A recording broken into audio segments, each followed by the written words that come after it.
స్వరూపమయ్యా.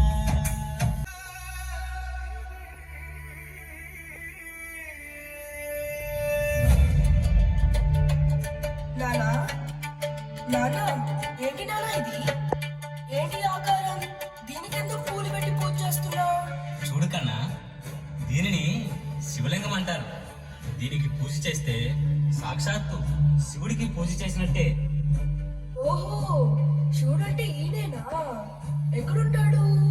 ఏం చేస్తుంటాడు?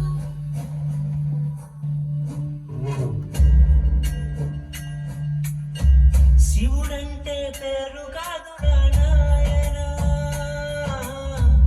ఒక చోట ఉండడుగా. నీలోని నిజమే నాయన, అదే ఆయన స్వరూపమయ్యా. అమ్మ చెప్పింది నాకు.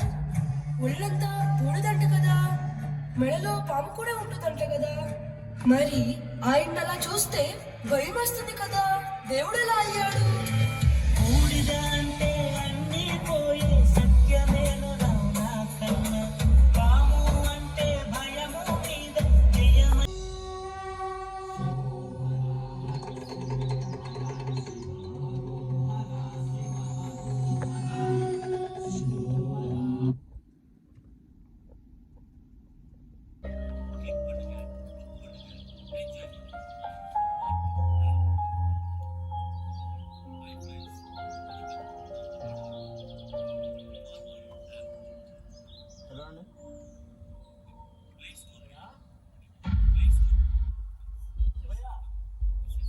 శివయ్య